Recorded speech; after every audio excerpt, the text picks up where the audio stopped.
Hello and welcome to this week's edition of The Set Piece. I'm Robert Grieve of the Scottish Sun. With me as ever, Mr. Bill Leckie.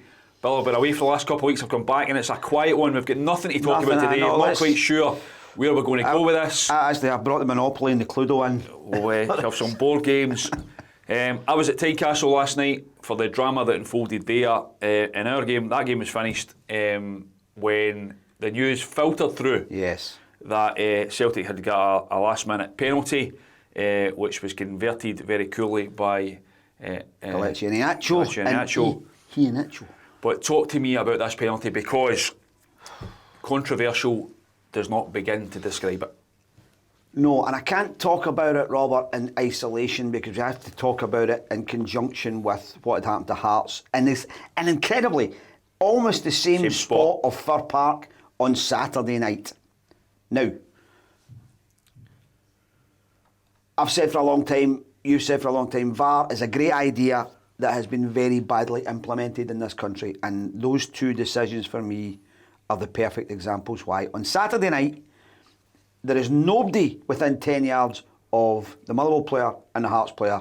He clearly stands on his foot. Stephen McLean, for whatever reason, doesn't give it.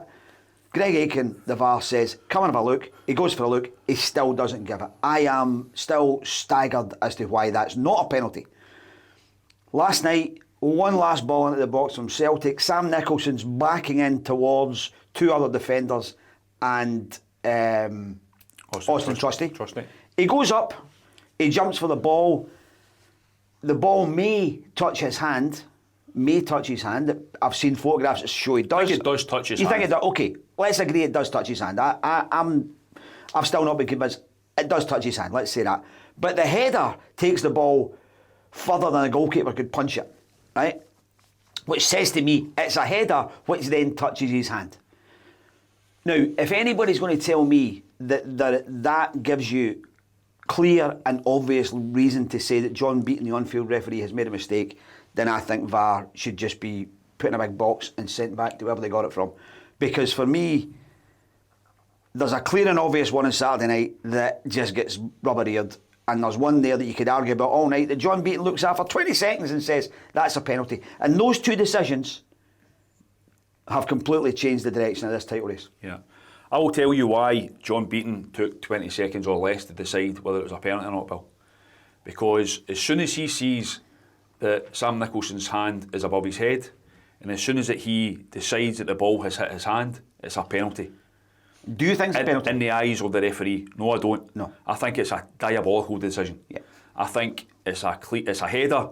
I think the fact that it touches his hand is irrelevant. It makes no difference to the outcome of the situation. It doesn't change the direction of the ball. It doesn't change anything. It doesn't stop a Celtic player getting to the ball. It doesn't change a single thing. However, I suspect what will be said in the refereeing circles in the sixth floor at Hampden Park this morning will be that the hand was above the head and the ball hit the hand. Yeah.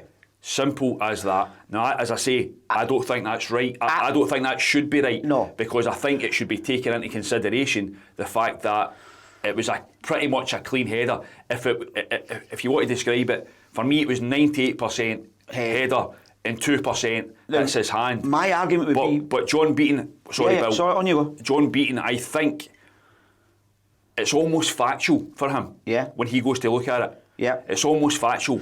Is his hand above his head?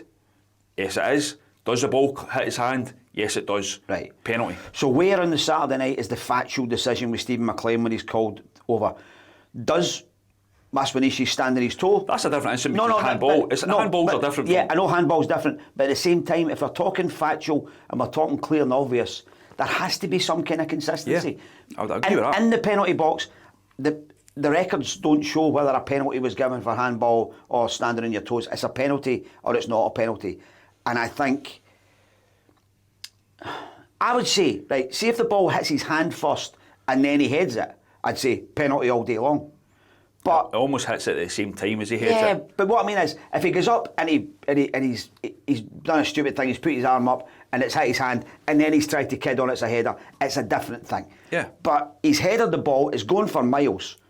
I don't think it's a penalty in a million years. No, I don't think it is either. I don't think it's a penalty in a million years. And I feel really sorry for Hearts on this one, because they now feel as if now there's a huge groundswell of Hearts supporters out there now saying, "Oh, corruption, the SFA." But I don't think for one moment, and I've said this my whole life, I don't think referees or the SFA are corrupt.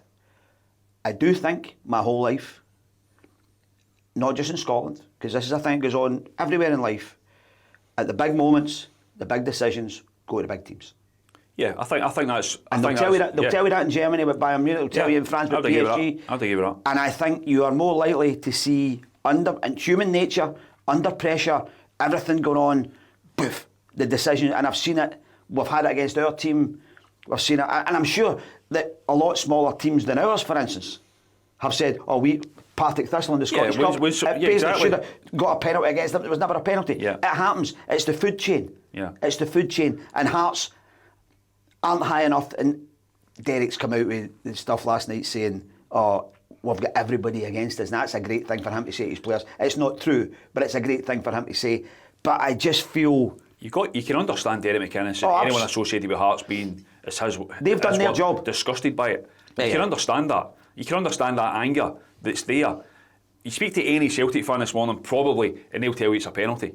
It's just the way it works in Scottish football. And you speak to any Rangers or Hearts fans or Motherwell fans, they say it's not a penalty. And by the way, I would like to think I'm neutral on it. I'm not getting any skin in the game. No, but for me, it's not a penalty. But what I'm saying to you is why they've given it. For me, that's why they've given it. Now, and that's where it's a difficult one, I think, for John Beaton, because in his mind, if he's going with the letter of the law, which he has to do, then that's why he's given it. But whereas in the one on Saturday, Stephen McLean is allowed to make his own mind up because again, another baffling decision. It's a terrible decision. But Stephen McLean's argument was there wasn't enough contact.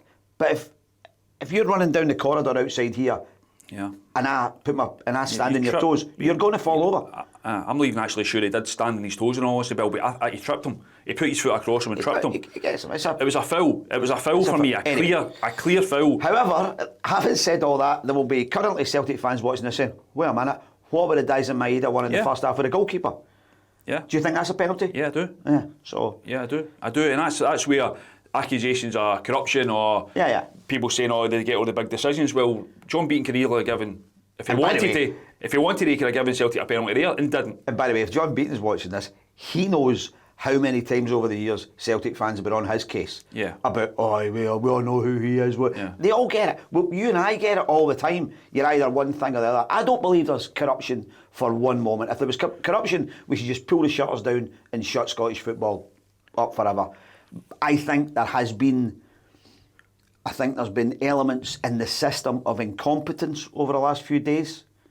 And I think we said a long time before, when it was all building up to the split and how it was going to be, we were talking about how did they do the fixtures, how did they do this, how did they do that.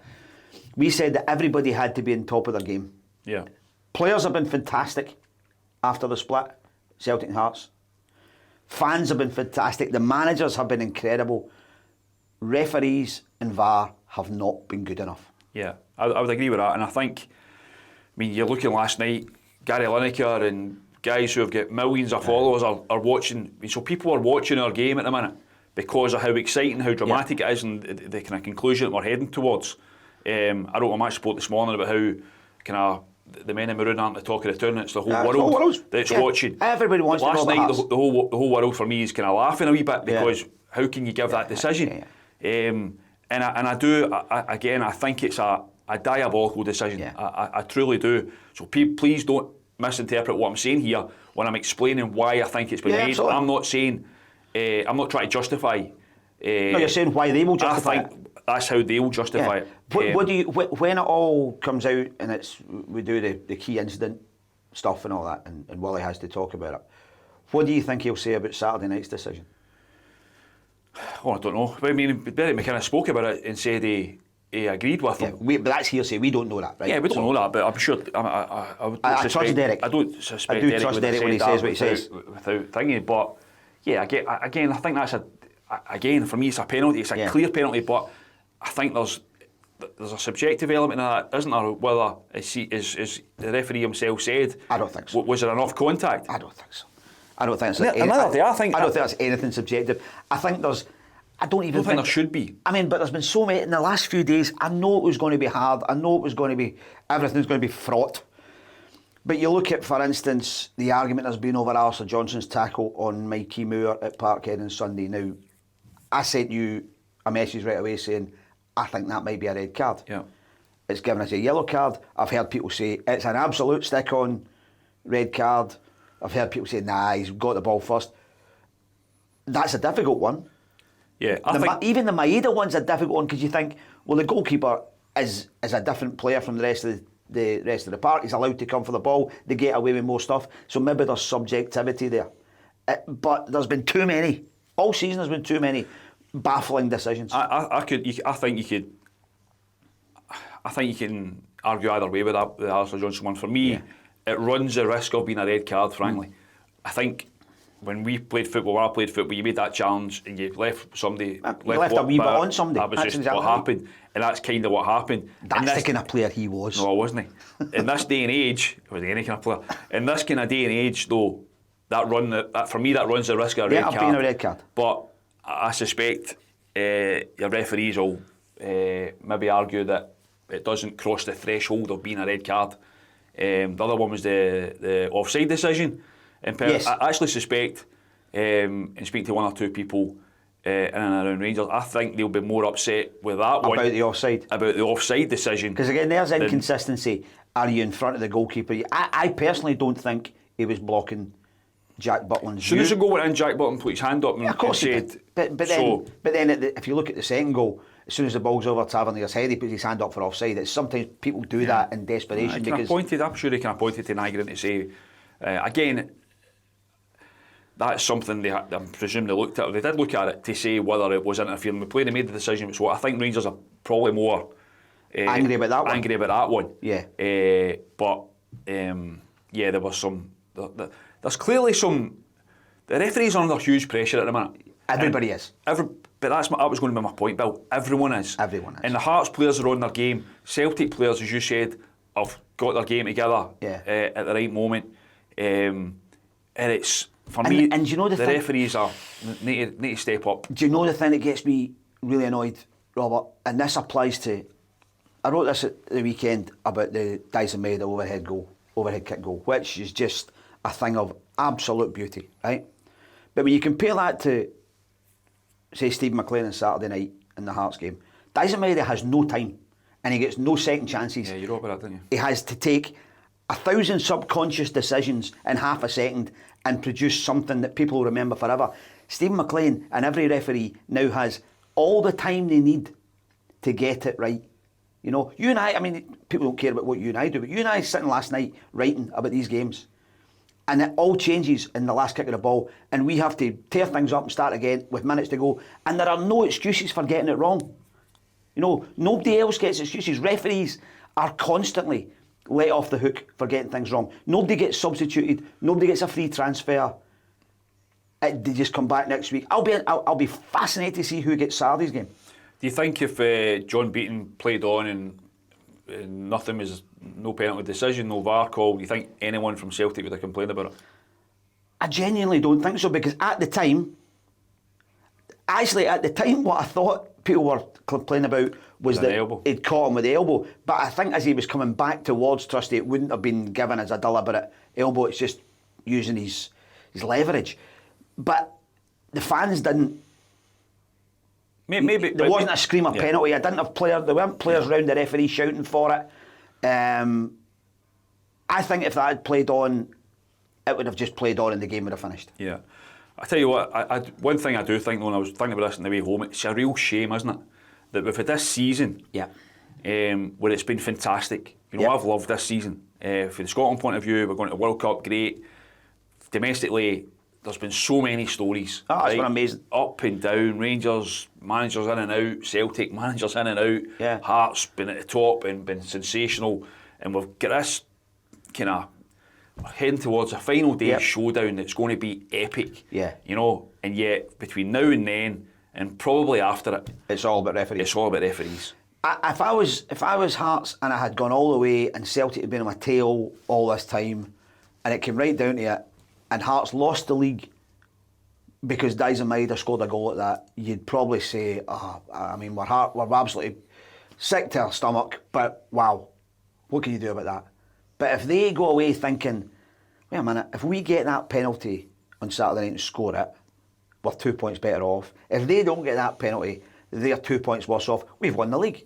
That's the bottom line of where Hearts fans are this morning, and it is very difficult to argue with them, and it shouldn't be like that. Okay, players make mistakes all the time, but as I say, players pay the price for those mistakes. Referees never seem to pay the price. Yeah, as I say, it'll be interesting to see what comes out of Hampden if and when it eventually does. As I say, I need to be clear on this. For me, it's never a penalty in a million years. But as I say, they will justify it. I suspect they'll try and justify it. Yeah, I get that. Eventually, one thing I do have to say, well, what about an actual penalty? Oh, talk about being under pressure. Honestly, in the moment. The wee booth shuffle in the corner. Balls of steel, I mean, it was just absolutely incredible. Big minerals. Yeah, big minerals. Big minerals. Saturday is going to be epic. Tremendous. Do you Celtic favourites now? Because it's a home game, 60,000 fans. Absolutely. They just need to win. Absolutely. I'm saying this morning and stuff, Hearts only need a point is like saying you only need to become an astronaut to get to the moon. You know, it's the biggest point Hearts will ever play for. Quite a good line. Thanks very much. I was due one. It is the biggest point Hearts will ever play for. And if you were balancing it out now, you're saying, if that penalty isn't given and it's 2-2 and Hearts go there saying Celtic need to be as 4-0, Hearts would say, we'd take that. And at the start of the season, Hearts would still have taken this, but Celtic now have got to feel, with 60,000 people behind them, and with Martin O'Neill in charge, and with Callum McGregor the way he is just now. I don't know if you saw any of the footage of Callum McGregor pre-match last night. Didn't. Right, he's doing, he's doing his warm-up and he's doing that with players all the time. He must have gone for 10 minutes, basically drumming into them how to play, what to do. And if you get him, you've got Neil, you've got 60,000 fans. Doesn't seem to work. Well, it did in the end, and that's the whole thing, is that he... Did they start the game well? No, they started the game terrible. They were absolutely... So however, what I'm saying is, they've done enough of that over the last 10 weeks or whatever, barring Tannadice. They've gone and they've gone and they've gone, and they've now come down to this where they've got O'Neill, they've got McGregor, they've got Iheanacho coming off the bench and doing his stuff, they've got 60,000 fans, they've got the weight of history, they've got Hearts thinking back to 1986. Yes, Celtic have got to be favourites. However, I've backed Hearts all the way, and I still think Derek McInnes and Hearts have got it in them to do this. I would agree with that. I would agree with pretty much everything you just said there. I think it's clearly that the Celtic will be favourites. They're at home, they've got the crowd, they've got everything with them, momentum, and I think it will be a really difficult game for Hearts, obviously. Yeah. I think I know it's almost a cliche now, I think if they can kind of stay, if they don't concede a couple of goals in the first 20 minutes. That's the big fear for Hearts, isn't it? But I tell you, you can almost see it panning out. I think if Celtic are 1-0 ahead with 50 minutes to go, Hearts could come and score. I think Hearts could easily what Hearts have done, and they did it again last night, is for the last half dozen games they've started very poorly. They were behind, I think, 5 games in a row. They could have been behind last night, but Calvin Miller was from being offside or from being onside. Yeah. And so they need to come out of that pattern, because if they start that way on Saturday, and I think if they go a goal behind in the first 10 minutes at Parkhead, it becomes Everest times 2, doesn't it? Yeah, it does, but as I say to you, going behind almost isn't the worst thing. No. Because there's still time. Yeah, because it's how Celtic react to getting one goal. To going up, yeah. Did they say, right, we've got a goal, do we then sit in this goal? Which I don't think they will. But the longer it goes, if it's 1-0, you know, if Celtic's go in the first 5 minutes, they will clearly go try and get another goal, 100%. The crowd will be up. But I get what you're saying. But if you get into the second half and it's 1-0, there will come a point in the game where Celtic have to say, we can't commit too much, we need to try and almost protect what we've got. And I think that's where Shankland and Braga could come into their own. I think that's the scenario there. It was more likely if Celtic were chasing goal difference and it got to the second half at 1-0 and they needed to score 4. That's when I think you're more likely to make mistakes. I still think, and Motherwell showed it last night, Rangers showed it for a wee while on Sunday. If you run at Austin Trusty in particular, Celtic have got problems. And that's where Hearts in that little inside left area, Braga, Spittle the way he's been playing, Hearts have got a chance. Yeah. Celtic fans, I suspect, will expect to win. Yeah. Absolutely. Win comfortably. That moment last night, you could see it in the reaction of the fans. They're on the pitch, they're going bananas, they're still there long after the game. I think they went last night, that's it. That's the league done.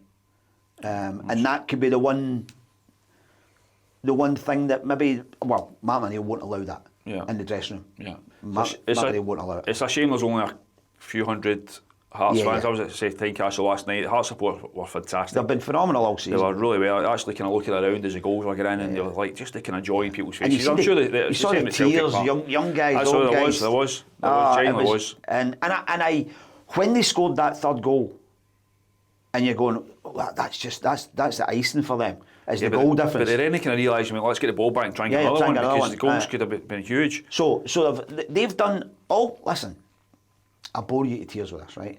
You bore me to tears all the time. I know, but you can only control the bits you can control. And all Hearts. You tell me that all the time. I know, and all Hearts had to do was win the game. That's all they could do, and they've done it. And they get to Saturday, and all they can do is not lose the game.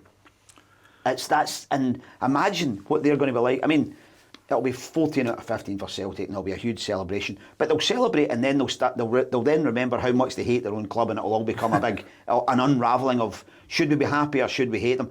Whereas for Hearts, if they win this for the first time in 66 years, oh my God. Yeah. Anyway, that's for Saturday. I'm looking forward to it. Did you want to be an astronaut as a youngster? No. Can I imagine you being an astronaut? No, I didn't want to be an astronaut. I messed my hair up. Good man. What about Rangers? Let's touch on Rangers. Yes. Danny Rohl, 4 games on the bounce without a win or losing. 4 games on the bounce. I totally forgot. See in the middle of all last night? I totally forgot that game was on. What about what's going on there? Because there is a lot going on there. There's a lot going on there. James Tavernier, let's talk about him for a wee minute. We got a story out yesterday. Robert Grieve story. We got the story. Andy Devlin is also working on it as well, has to be said. So both of us got the story out that Tavernier unhappy that he wasn't starting the game, and he had I believe a frank exchange with the manager before speaking to his teammates and exiting the building. Yes. We get the story out explaining that, which was bang on, and then he was coaxed back in. Coaxed, that's a good word. Coaxed back to get his silver. To get his medal or whatever it was off of John Gregg, the legend that's John Gregg, and then I believe he actually may have left the building again. Yeah. A kind of sad end if this is the way. Now it remains to be seen. I think he's got some kind of fitness issue as well. Yeah. It remains to be seen whether he's involved on Saturday against Falkirk away from home. It kind of. Why would he be? It's a shame, isn't it, if it's come to this? Whatever you think of James Tavernier, he's been here 11 years, Bill. Yeah. Whatever you think of him as a player, it's a shame. Without James Tavernier, I mean, Rangers haven't, apart from the league and under Gerrard, haven't hit any kind of heights that they wanted to hit domestically. But without James Tavernier's influence, goals and assists, they'd have been far further off the pace than they have been. He's been he's been the most incredible right back probably in football history. He's been unbelievable, right? The most incredible right back in football history. No, he's scored more goals than any right back ever. He's had more assists. You know, he's no Cafu. No, but I'm talking about in terms of his goals and assists. Right. Okay. I mean, he's not the best right back. He's miles down the list of being the best right back, right? Right, okay. Right. However, his contribution in terms of goals and assists is unheard of from that position, right? Last night, I would say 2 things. There's 2 sides to this. One is Danny Rohl, it was very cheap leaving him out the team. You think so? Yeah, I think it's like dropping a guy for his own testimonial. Yeah, okay. But I also think James Tavernier, as a captain of Rangers Football Club, should be a bigger man than saying, I'm away. I don't like that. I don't think anybody comes out of this looking particularly well. I'd agree with that. I do think though that, see, when I first heard the story and I was checking it out, you thought to myself, is he going to throw his toys out the pram just being told he's a sub? I mean, he's been a sub a lot lately, right? I think it's centred around the fact that he had a lot of family at the game. Yeah. And he was expecting. It's pride, isn't it? Yeah, but what we don't know, and what I wonder if is the kind of crux of it in terms of it, I think it's been a culmination of. Yeah. I mean, James Tavernier 2 or 3 weeks ago was saying, we'll see what happens. Yeah. And then suddenly boof. Yeah. And I get slaughtered for saying Rangers were blindsided by his decision. They were. They were anticipating further talks with James Tavernier about his future. Yeah. Now, it was all pointing towards him leaving, but they were anticipating further talks with him. That's why I said they were blindsided by it coming out. That's not to say that James Tavernier put the message out that day without speaking to Danny Rohl, without speaking to his teammates, because he did. But as a club, they weren't expecting that. Anyway, I think it's been a culmination. I think there's been so many things that have been nicking away at James Tavernier, rightly or wrongly, and I think that's been the tipping point. I also thought Sunday was a sad day for him. He was hung out a wee bit, wasn't he? I thought he was hung out a wee bit, to be honest with you. I thought he was, and this is something that I think his Achilles heel over the years. He was caught out really badly at the second goal. It's a really huge moment in the game where he loses Kieran Tierney over his shoulder, puts his hand up for offside. We've seen it an awful lot where he gets done in that blind side, and it seems to happen against Celtic an awful lot. And within 2 or 3 minutes, when it goes 3-1, he gets the hook, and you can see how miserable he was. And he gets slaughtered by the Celtic fans, and I wonder if that's maybe been part of the whole. You've hung me out a wee bit here again, and then it's leading up to. I just wonder because as I said to you when I was checking out the story, you're thinking, is he really going to have done this or end it this way just because he's a sub? But that's kind of the way it's turned out. Straws and camels. But what we don't know is the point I was going to make is we don't know how this news was kind of delivered to him. You don't know how Danny Rohl, how sensitive he's been about it. I genuinely don't know. No. So maybe the way it's been handled by Danny Rohl or his backroom staff or the club, whatever, has upped James Tavernier to a point where he's went, do you know what? I'm not going to be in your bench. I'm away. Your presentation, send it to the house. Right? And then, as I say, he's been out of the building and somebody must have got in his ear to say, hey, this story's out now. You're not looking too great. As you say, nobody's looking too great. Get yourself back there. Yeah. Take the presentation, wave to the crowd, because probably in a year or two or further down the line, you'll regret the fact that this is the way it's going to end. Now, so I'm actually pleased for him that he did go back, but as I say, by all accounts, he wasn't there very long. Now, Danny Rohl has got a massive job, if he's going to be Rangers manager, which he says he is. Danny Rohl has a massive rebuilding job to do this summer. Now, that then involves the chairman, chief executive, everybody. They have got an enormous job to do. And I'm sure that he has to be ruthless. He has to be seen to be ruthless. I just think there's times to be ruthless and there's not. And last night, the last home game, James Tavernier's last home game after everything he's done, a guy who's been there far, far, far longer than Danny Rohl and his management team will be. They're not going to be there for 11 years, right? And I think you say to him, listen, I'm playing you, you'll probably not do 90 minutes, but go get your thing. Yeah. We owe you this as a player. Yeah. I almost think, and James Tavernier maybe thinks that the way it should have been handled was Danny Rohl to say to him, do you want to start the game or you want to come on as a sub? Exactly. Well, you tell me, because you've been here and he's a manager of Rangers and he might think, no, I'll decide who plays and we're still wanting to win the game. I've lost 3 in the bounce, I need to win this game. Turns out they didn't. But I'm under P here myself, so I need to pick what I think is the strongest team. And you can understand that as well, because he is under P, Danny Rohl. Absolutely. So he says he isn't. I think there's rights and wrongs on both sides of it. Ultimately, I just think it's a kind of sad end to what's been a distinguished Rangers career for James Tavernier. But the whole thing last night at Ibrox, Robert, was sad. I mean, I say, I completely forgot the game was on until about. It was all calming down, and they were back in the Sky studio, and they say, oh, and by the way, there was a game at Ibrox, and we're going to show you the goals in a wee minute. And you look at it, and the place is half empty, and the whole thing just was so sort of flat, and you think they have got the most enormous job to do to pick that whole place up again. I'll tell you one thing as well, what I was going to say.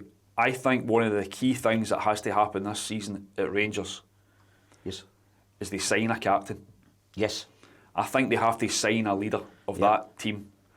James Tavernier's obviously gone. Yeah. I don't think there's a captain in that dressing room. I don't think there is. And for all that his influence has been fantastic as a player, I don't think being captain has been helpful to James I Tavernier. would agree with that. I would agree with that. It's put more focus on him because he's been a captain that's won one title in 11 years, as well as a Scottish Cup and a League Cup. But I think that's crucial for Danny Rohl. I think when he is looking at recruitment and the club are looking at recruitment, Nico Raska might be on his way anyway. Captain, forget it. No. He disappears in games. Jack Butland has made mistakes this season also, and he's at the tail end of his career, and I don't like a goalkeeper being captain anyway. John Souttar, these guys, forget it. Rangers have to go out and sign someone, probably a centre of the park or a centre back who runs that place. You look, well, there's John Gregg last night presenting the thing. There's a captain, a guy who plays any. You could play him anywhere, could play him in goals, and he'd have sweated bullets for Rangers, right? And you need somebody who's going to play, and I think you're right, it's a centre half or a centre mid, who the whole team revolves around. You're like Callum McGregor, right? Callum McGregor just tick for the last dozen years, and everything revolves around him. And Rangers have not had that. And with a Callum McGregor figure in the team, things might have been a lot different for Rangers because they've had talent. There's no doubt, and they've had money, they've had talent, and they've got the support. But they need leadership. And I don't think successive managers have. I think Steven Gerrard offered leadership, which made up for a lot of deficiencies on the park. But nobody else that they've hired as a manager has been a proper leader. And I think actually one of the deficiencies, weaknesses of Danny Rohl, it strikes me, is his persona. I could be wrong. I think the players like him. I think he comes across, from what we read and what we hear from people, is he's a very good coach. I think he'd be great in the training pitch. I think they need someone, as I say, to run the dressing room. For when he steps out the dressing room, for someone to be on folk.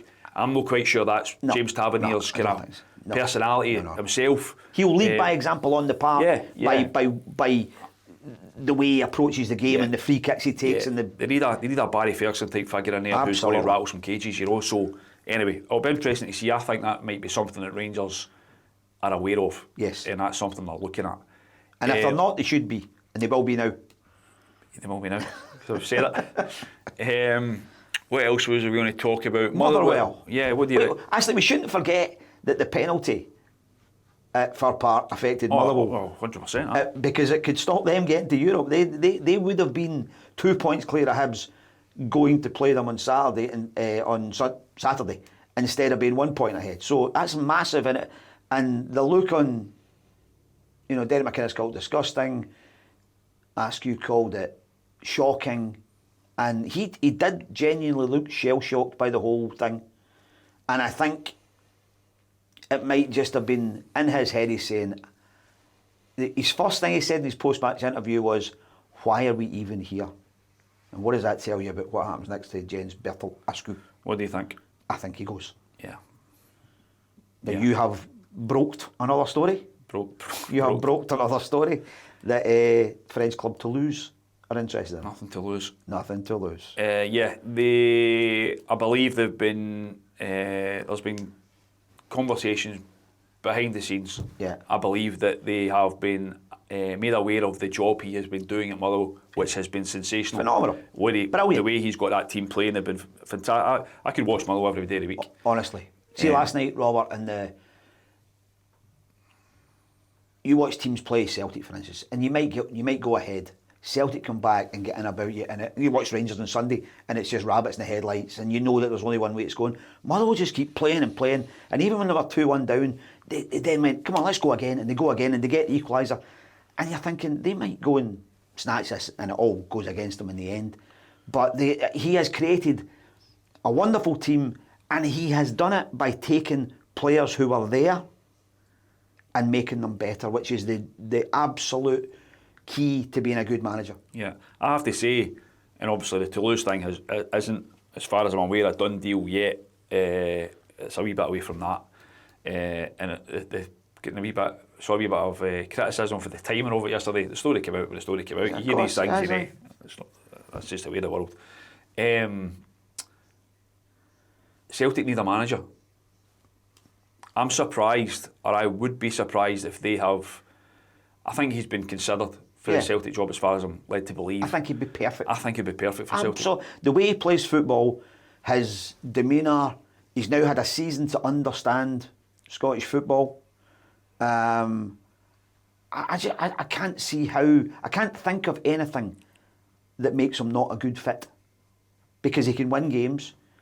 He's defensively tremendous. They've been brilliant defenders. They've got more clean sheets, I think, than anybody else over the course of the season. I can't think of a downside to hiring him. Yeah, I must admit, yeah, I think it ticks so many boxes. I think Celtic fans would be excited to see that brand of football. Yeah. If he can do what he's done at Motherwell at Celtic, then it would be, I think it would work. But time will tell. As I say, it's not a done deal by any stretch that he's going to go anywhere for that matter. But I think Motherwell, as a football club, are quite realistic about how things are sitting. Absolutely. They'll get a nice big transfer fee for him. You think? I think it'll be 7 figures if and when he goes, which is fair play to them, because they brought a manager in who very few of us had heard of, much of. And they'd had a couple of duck eggs along the way with their hiring policy, and this one you're going, oh, this is just another one of these left field foreigners, but by goodness, what a job he's done. And I have to say, an exceptionally nice man, very intelligent, very ethical. I really like him, and I would wish him well wherever he goes. He's still at Motherwell. Who's to know? He might still be at Motherwell for the start of next season. Time will tell. We're just about done for this week, Bill. It's been another great week. There was nothing else on your mind, was there? No, my mind is now just on us turning up at Parkhead on Saturday and seeing how it unfolds. Looking forward to it. It will be exciting. It'll be dramatic. Glad it's not 8 o'clock on a Saturday night, I have to tell you. No, and we've also got through this without having to mention who's in the playoffs. We're not touching that. We're not touching that. I told you beforehand, we're not mentioning. We're not mentioning the thing that doesn't get mentioned. They're not happening. All I'm saying is we just need to settle for winning the One Cup this year, right? We will have a new sponsor next week for the set piece. More of that next week, as that's going to get revealed. Some big news. That'll be nice for the wall. Set piece. Yeah. But that's us for this week. As usual, like and subscribe to all the things down there. Let us know your thoughts and comments on Bill Leckie's big views. He always likes to hear from you. Try and keep it sensible. Try not to be too abusive. Why change the habit of a lifetime, ladies and gentlemen? Be nice. Play nice. It's all about opinions. Let us know what yours are. And we will be back in touch next week when it's all unfolded. We'll know by then who the champions are. We'll be gearing up for a Scottish Cup final. We'll be a bit closer to the World Cup, which we're both thoroughly looking forward to. But for now, thanks very much for joining this week's edition of The Set Piece.